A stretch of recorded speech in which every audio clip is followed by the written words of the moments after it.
ಶ್ರೀಕಂಠ ಅಮೂಲ್ಯನ ನೋಡಿ ಫುಲ್ ಕೋಪ ಮಾಡ್ಕೋತಾನೆ. ನೀನು ಯಾಕೆ ನಮ್ಮ ಮನೆಯೊಳಗೆ ಬಂದೆ ಅಂತ ಕೇಳ್ತಾನೆ. ಅದಕ್ಕೆ ಅಮೂಲ್ಯ ನಾನು ಬೇಕು ಅಂತ ಬಂದಿಲ್ಲ ಅಂತ ಹೇಳ್ತಾಳೆ. ಅಷ್ಟರಲ್ಲಿ ಅವರಮ್ಮ ನಂಗೆ ಕಾಲು ಏಟಾಗಿತ್ತು ಅದಕ್ಕೆ ಬಂದಳು ಶ್ರೀಕಂಠ ಅಂತ ಹೇಳ್ತಾಳೆ.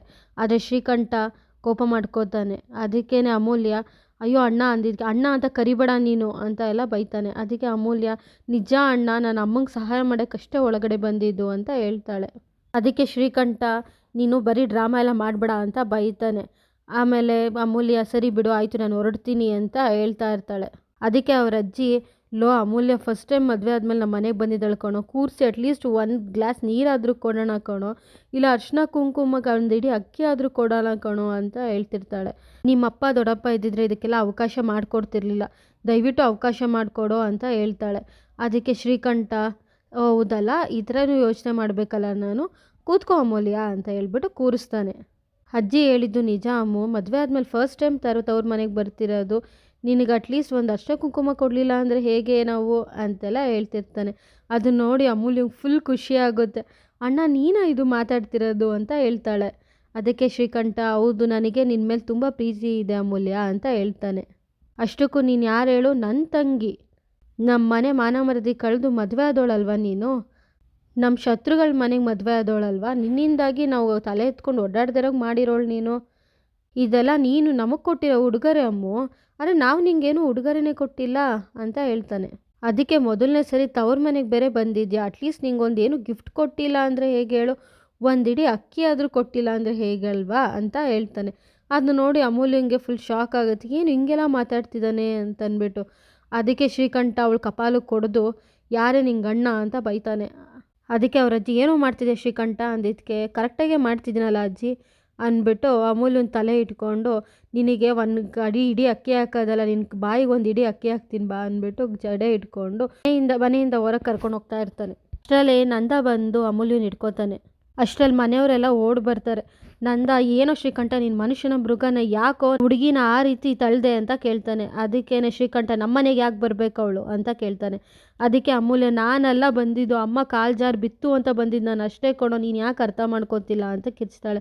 ಅದಕ್ಕೆ ಶ್ರೀಕಂಠ ಏನೋ ಹೀಗೆಲ್ಲ ನಡ್ಕೋತಿದ್ಯಾ ಅಂತ ಕೇಳ್ತಾಳೆ. ಅದಕ್ಕೆ ಶ್ರೀಕಂಠ ಶತ್ರು ಮನೆ ಮುಂದೆ ನನ್ನೇ ಅವಮಾನ ಮಾಡ್ತೀಯಾ ಅಂತ ಹೊಡೆಯೋಕ್ಕೆ ಹೋಗ್ತಾನೆ. ಅಷ್ಟರಲ್ಲಿ ನಂದ ಇಟ್ಕೋತಾನೆ. ನಂದ ಲೋದು ಹೆಣ್ಮಕ್ಳ ಮೇಲೆ ಹತ್ರ ಕೈ ಮಾಡಬೇಡ್ದು, ಸಂಸ್ಕಾರ ಕಲ್ತ್ಕೋ ಶ್ರೀಕಂಠ ಅಂತ ಹೇಳ್ತಾನೆ. ಆದರೂ ಕೂಡ ಶ್ರೀಕಂಠ ನಂದನ ದೂಕ್ಬಿಡ್ತಾನೆ. ಆಮೇಲೆ ಅಮೂಲ್ಯಂಗೆ ಹೊಡೆಯೋಕ್ಕೆ ಹೋಗ್ತಾನೆ. ಅಷ್ಟರಲ್ಲಿ ನಂದ ಮಧ್ಯ ಬಂದಾಗ ನಂದಂಗೆ ಏಟಾಗುತ್ತೆ. ಗಿರಿಜಾ ಅಷ್ಟರಲ್ಲಿ ಕೋಪ ಮಾಡಿಕೊಂಡು ಶ್ರೀಕಂಠ ಅಂದ್ಬಿಟ್ಟು ಹೊಡೆಯೋಕ್ಕೆ ಹೋಗ್ತಾಳೆ. ಅಷ್ಟರಲ್ಲಿ ನಂದ ಎಳ್ಕೊಂಬರ್ತಾನೆ. ಇಬ್ಬರು ಮನೆಯವರು ಫುಲ್ ಕಿತ್ತಾಡ್ಬಿಟ್ಟು ಅವ್ರವ್ರ ಮನೆಗೆ ಹೊಟ್ಟೋಗ್ತಾರೆ. ಈ ಕಡೆ ಮಾಧವ ಸುಕನ್ಯಾ ಜೊತೆ ಮಾತಾಡ್ಕೊಂಡು ನಿಂತಿರ್ತಾರೆ. ಸುಕನ್ಯಾ ನಾನು ಏನು ಮಾಡಿದ್ರು ನೀನು ಇಷ್ಟೊಂದು ಹೆಲ್ಪ್ ಮಾಡ್ದಲ್ಲ ಮಾಧವ, ನಿಜವಾಗ್ಲೂ ನಾನು ನಿನಗೆ ಎಷ್ಟು ಕೃತಜ್ಞತೆ ಹೇಳಬೇಕು ಗೊತ್ತಾಗ್ತಿಲ್ಲ ಅಂತೆಲ್ಲ ಹೇಳ್ತಾಳೆ.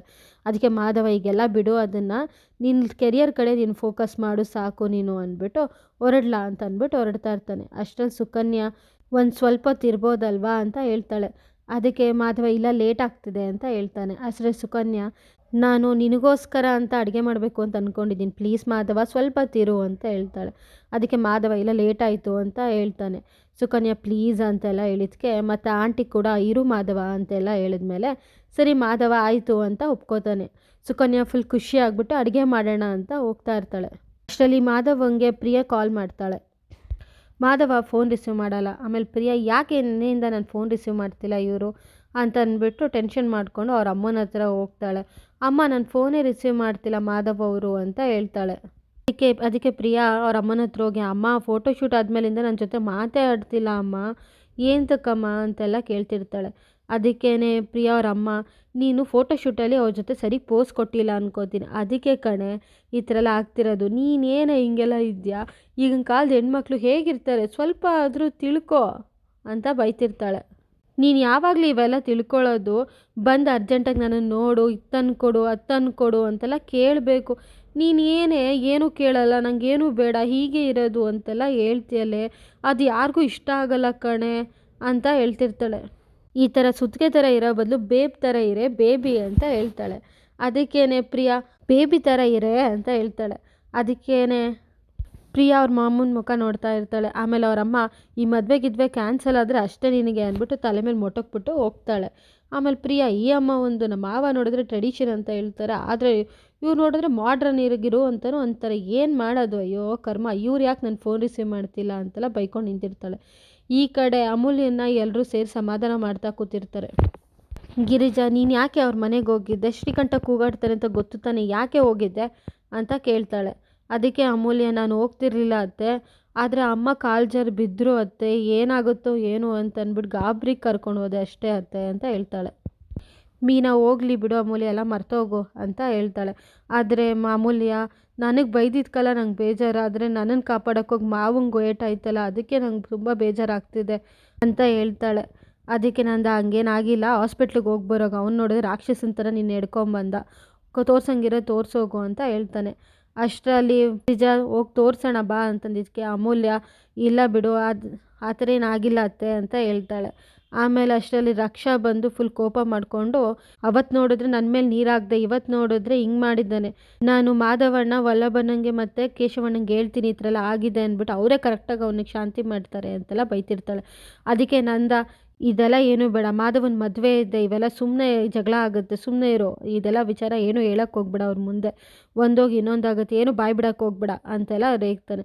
ಆಮೇಲೆ ರಕ್ಷಾ, ಸರಿ ಆಯಿತು, ಆದರೆ ಈ ಶ್ರೀಕಂಠ ಈ ಥರ ಮಾಡಿದ್ದು ನೋಡಿ ನನಗೆ ಆಗ್ತಿಲ್ಲ ಅಪ್ಪ ತಡ್ಕೊಳ್ಳೋಕ್ಕೆ, ನೀವು ಹೆಂಗಪ್ಪ ಸಹಿಸ್ಕೊಂಡಿದ್ದೀರಾ ಅಂತ ಅವ್ರ ಅಪ್ಪನ ತಪ್ಕೊಂಡು ಅಳ್ತಾ ಇರ್ತಾಳೆ. ಏನೂ ಆಗಲ್ಲ ಬಿಡು ರಕ್ಷಾ, ಏನು ತಲೆ ಕೆಡಿಸ್ಕೋಬೇಡ ಅಂತೆಲ್ಲ ಹೇಳ್ತಾನೆ. ಆಮೇಲೆ ಅಮೂಲ್ಯನ ರೆಸ್ಟ್ ಮಾಡೋಕ್ಕೆ ಹೇಳು ಅಂದ್ಬಿಟ್ಟು ಹೋಗ್ತಾನೆ. ಅಷ್ಟರಲ್ಲಿ ಗಿರಿಜಾ, ನಿನಗೆ ಈ ತವ್ರ ಮನೇನೂ ಇದೆ, ಗಂಡನ ಮನೇನೂ ಇದೆ ಅಮ್ಮು, ಆ ಮನೆಗೆ ಹೋಗ್ಬೇಡ ಕಣೆ, ನಿನಗೆ ಏನಾದರೂ ಅವಮಾನ ಮಾಡಿದ್ರೆ ನಮ್ಗೆ ಸಹಿಸೋಕ್ಕಾಗಲ್ಲ ಕಣೆ ಅಂತೆಲ್ಲ ಹೇಳ್ತಾಳೆ. ಅದಕ್ಕೆ ಅಮೂಲ್ಯ ಫುಲ್ ಅವ್ರ ಅತ್ತೆನ ತಪ್ಕೊಂಡು ಅಳ್ತಾ ಇರ್ತಾಳೆ. ಈ ಕಡೆ ಶ್ರೀಕಂಠ ಕಿರ್ಚಾಡ್ತಿರ್ತಾನೆ. ಅದಕ್ಕೆ ಅವ್ರ ಅಜ್ಜಿ, ನೀನು ಅಮೂಲ್ಯ ಹೇಳ್ದಂಗೆ ರಾಕ್ಷಸ ಕಣೋ, ಅದಕ್ಕೆ ಕಣೋ ಹಿಂಗೆ ಆಡ್ತಿರೋದು ನೀನು, ಅಲ್ಲ ಕಣೋ, ನೀನು ಅಮೂಲ್ಯಂಗೆ ಹೊಡೆದವ್ರಿಗೆ ಹೋಗಿದ್ದೆ ತಪ್ಪು, ಅದರಲ್ಲಿ ದೊಡ್ಡವರಾಗಿರೋದು ನಂದಂಗೆ ಹೊಡಿಯೋಕೆ ಹೋದಲ್ಲಿ ನಿನಗೇನು ಅನಿಸ್ತಿಲ್ವ ನೀನು ಅಂತ ಬೈತಾಳೆ. ನಿಮ್ಮ ದೊಡ್ಡಪ್ಪ ಸಾಯಕ್ಕೆ ಹೋದಾಗ ಅವರೇ ಕಣೋ ಕಾಪಾಡಿದ್ದು ಅಂತ ಬೈತಾಳೆ. ಅದಕ್ಕೆ ಶ್ರೀಕಂಠ, ಸುಮ್ಮನೆ ಇರೋ ಅಜ್ಜಿ ಅಂತಾನೆ. ಅದಕ್ಕೇ, ನಿನಗೆ ಹೊಡಿಯೋದು ಎಷ್ಟೊತ್ತೋ ಬೇಕಿತ್ತು ಅವನು, ಆದರೂ ಇದು ಅವ್ನ ಗುಣನ ಅವ್ನು ತೋರಿಸ್ತಾನೆ, ಅದು ನೀನು ರಾಕ್ಷಸ ಅಂತ ಬೈತಿರ್ತಾಳೆ. ಅಷ್ಟರಲ್ಲಿ ಸೂರ್ಯಕಾಂತ್ ಮತ್ತು ಅವನ ತಮ್ಮ ಬರ್ತಾನೆ. ಯಾಕೋ ಅಜ್ಜಿನ ಬೈತಾ ಇದೆಯಾ ಅಂತ ಕೇಳಿದ್ಕೆ ಅವರ ಅಮ್ಮ ಆಮೇಲೆ ಎಲ್ಲನೂ ಹೇಳ್ತಾರೆ, ಈ ಥರ ಆಯಿತು ಕಣೋ ಅಂತೆಲ್ಲ, ನೀವೇ ಇವನಿಗೆ ಶಿಕ್ಷೆ ಕೊಡಬೇಕು, ನೀವೇ ಅವನಿಗೆ ಬುದ್ಧಿ ಹೇಳಬೇಕು ಅಂತೆಲ್ಲ ಹೇಳ್ತಿರ್ತಾಳೆ. ಸೂರ್ಯಕಾಂತು ಹೊಡಿಯೋಕ್ಕೆ ಅಂತ ಹೋಗ್ಬಿಟ್ಟು ಶಬ್ಬಾಷ್ ಅಂತ ಹೇಳ್ತಾನೆ. ಇಷ್ಟು ವರ್ಷ ನಮ್ಮ ಕೈಲಾಗದಿರೋದನ್ನ ನೀನು ಮಾಡಿದ್ಯಾ ಅಂತೆಲ್ಲ ಹೇಳ್ತಿರ್ತಾನೆ. ಅದಕ್ಕೆ ಅವರ ಅಮ್ಮ, ಏನೋ ಸೂರ್ಯ ಹಿಂಗೆ ಮಾತಾಡ್ತಿದ್ಯಾ ಅಂತ ಹೇಳ್ತಾಳೆ. ಅದಕ್ಕೇ ಸೂರ್ಯನ ತಮ್ಮ, ಇಲ್ಲ ಇನ್ನೇನು ಮಾಡಬೇಕಿತ್ತು, ನಾವೆಲ್ಲ ಇದ್ದಿದ್ದೆ ಇನ್ನೂ ಜೋರು ಜಗಳ ಆಗ್ತಿತ್ತು, ಅವನಾಗಿದ್ದಕ್ಕೆ ಅಷ್ಟಕ್ಕಾದರೂ ಬಿಟ್ಟಿದ್ದಾನೆ ಅಂತೆಲ್ಲ ಹೇಳ್ತಾನೆ. ಅದಕ್ಕೆ ಸೂರ್ಯಕಾಂತು, ನಾವು ಬೆಂಕಿನ ಆಡಿಸ್ಕೊಂಡು ಕೂತಿದ್ದೀವಿ, ಅವಾಗವಾಗ ಬೆಂಕಿ ಆಡಿಸ್ತಿರೋದು ಅವನೇನೆ, ನಿನ್ನ ಪಾಲಿಗೆ ಅವ್ನು ಸರಿ ಇರ್ಬೋದು, ಆದರೆ ನಮ್ಮ ಪಾಲಿಗೆ ನಾವೇ ಸರಿ ಅಂತ ಹೇಳ್ತಾನೆ. ಈ ಕಡೆ ನಂದ ಅಂಗಡಿಯಲ್ಲಿ ಸಪ್ಪು ಕೂತಿರ್ತಾನೆ. ಯಾರು ಏನು ಕೇಳಿದ್ರು ಕೊಡ್ತಿರಲ್ಲ. ಅದಕ್ಕೇ ಅಂಕಲು, ಏನಾಯಿತೋ, ಏನಾದರೂ ಬೇಜಾರ, ನನ್ನ ಹತ್ರ ಹೇಳ್ಕೊ ಅಂತ ಹೇಳ್ತಾನೆ. ಅದಕ್ಕೆ ನಂದ, ಹಾಗೇನಿಲ್ಲ, ಆದರೆ ಅದು ಎದುರುಗಡೆ ಮನೆಯವ್ರ ಜೊತೆ ಸ್ವಲ್ಪ ಜಗಳ ಆಯಿತು ಅಷ್ಟೇ ಅಂತ ಹೇಳ್ತಾನೆ. ಆಗ ಶ್ರೀಕಂಠ ನಂಗೆ ಹೊಡೆದ್ಬಿಟ್ಟ ಅಂತ ಹೇಳ್ತಾನೆ. ಅದಕ್ಕೆ ಹನುಮಂತಣ್ಣ ಫುಲ್ ಕಿರ್ಚಾತಿರ್ತಾರೆ. ನಿನಗೇನು ಹಿಂಗೆ ಹೊಡಿಯೋದು, ಇವೆಲ್ಲ ಸರಿ ಇಲ್ಲ, ನಡಿ ಹೋಗೋಣ, ಪೊಲೀಸ್ ಸ್ಟೇಷನ್ಗೆ ಹೋಗಿ ಕಂಪ್ಲೇಂಟ್ ಕೊಡೋಣ ಅಂತ ಹೇಳ್ತಾನೆ. ಅದಕ್ಕೆ ನಂದ, ಇವೆಲ್ಲ ಬೇಡ, ಸುಮ್ಮನೆ ರೀ ಅಣ್ಣ ಅಂತ ಹೇಳ್ತಾನೆ. ಸುಮ್ಮನೆ ಕಂಪ್ಲೇಂಟ್ ಕೊಟ್ಟರೆ ಅವ್ನ ಭವಿಷ್ಯ ಹಾಳಾಗುತ್ತೆ, ಬೇಡ ಬಿಡಿ ಅಣ್ಣ, ನನಗೇನು ಹೊಡಿಯೋಕ್ಕೆ ಬರಲ್ಲ, ಅಮೂಲ್ಯಂಗೆ ಹೊಡಿಯೋಕ್ಕೆ ಬರ್ತಿದ್ದ, ನಾನು ತಡಿಯೋಕ್ಕೆ ಹೋಗಿದ್ದಕ್ಕೆ ನನಗೆ ಬಿತ್ತು ಅಷ್ಟೇ ಏಟು, ಬಿಡಿ ಹೋಗಲಿ ಅಂತ ಹೇಳ್ತಾನೆ. ನೀನು ಎಲ್ರ ಬಗ್ಗೆ ಯೋಚಿಸ್ತೀಯ, ಆದರೆ ನಿನ್ನ ಬಗ್ಗೆ ಯಾರು ಯೋಚಿಸಲ್ವಲ್ರೋ, ಅವತ್ತು ಗಣೇಶ ಚತುರ್ಥಿ ದಿನ ದುಡ್ಡು ಕಳ್ತನ ಮಾಡ್ದ, ಅವತ್ತು ಬೇಡ ಅಂತ ಬಿಟ್ರಿ, ಆದರೆ ಇವತ್ತು ನೋಡು ಇವೆಲ್ಲ ಮಾಡ್ತಿದ್ದಾನೆ. ಅದಕ್ಕೆ ಹೇಳೋದು, ನೀನು ಒಳ್ಳೆತನ ಯಾರಿಗೂ ಅರ್ಥ ಆಗೋದಿಲ್ಲ ಅಂತ, ಸುಮ್ಮನೆ ಇರು ಅಂತ ಹೇಳ್ಬಿಟ್ಟು. ಈಗಲೇ ನನ್ನ ಮಕ್ಕಳು ನನ್ನ ದ್ವೇಷನ ಅವ್ರ ದ್ವೇಷ ಅಂದ್ಕೊಂಡು ಸೂರ್ಯಕಾಂತ್ ನನ್ನ ಮೇಲೆ ದ್ವೇಷ ಸಾಧಿಸ್ತಾ ಇದ್ದಾರೆ, ಆದರೆ ಇವೆಲ್ಲ ಗೊತ್ತಾದರೆ ಏನಣ್ಣ ಕತೆ ಅಂತ ಹೇಳ್ತಾನೆ. ಅದಕ್ಕೇನೇನಂತ, ಏನೋ ಮಾಧವ ನಾನು ಹೇಳಿದ್ಕೆ ಸುಮ್ಮನೆ ಆಗ್ಬೋದು, ಅದಕ್ಕೆ ಕೇಶವ ವಲ್ಲಭ ಸುಮ್ಮನೆ ಬಿಡ್ತಾರ, ಚಿಕ್ಕ ಗಲಾಟೆ ಹೋಗಿ ದೊಡ್ಡ ಗಲಾಟೆ ಆಗುತ್ತೆ ಅಣ್ಣ, ಅದೇ ನನಗೆ ಆತಂಕ ಅಷ್ಟೇ ಅಂತ ಹೇಳ್ತಾನೆ. ಹನುಮಂತಣ್ಣ, ಹೇಳಿಲ್ವಾಗದೆ ಅವ್ರಿಗೆಲ್ಲ ಅಂದಿದ್ದಕ್ಕೆ ನಂದ, ಅವ್ರಿಗೆ ಗೊತ್ತಾಗೋದು ಬೇಡ ಅಣ್ಣ, ಆಮೇಲೆ ಕೆರಳು ಸಿಂಹ ಆಗಿಬಿಟ್ರೆ ನಾನು ಎಲ್ಲಿಗೆ ಹೋಗ್ಲಿ ಇವ್ರನ್ನೆಲ್ಲ ಹಿಡಿಯೋಕ್ಕೆ ಅಂತ ಹೇಳ್ತಿರ್ತಾನೆ. ಮುಂದಿನ ಭಾಗದಲ್ಲಿ ಅಂತ ತೋರಿಸ್ಬಿಟ್ಟು ರಕ್ಷಾ ಅವ್ರ 3 ಜನ ಅಣ್ಣಂದ್ರಿಗೂ ಹೇಳ್ಬಿಡ್ತಾಳೆ, ಹಿಂಗೆ ಅಪ್ಪನ ಮೇಲೆ ಕೈ ಮಾಡ್ದ ಶ್ರೀಕಂಠ ಅಂತ. ಇವ್ರು 3 ಜನನೂ ಹೋಗಿ ಶ್ರೀಕಂಠ ಚೆನ್ನಾಗಿ ಹಿಡ್ಕೊಂಡು ಹೊಡಿತಾರೆ.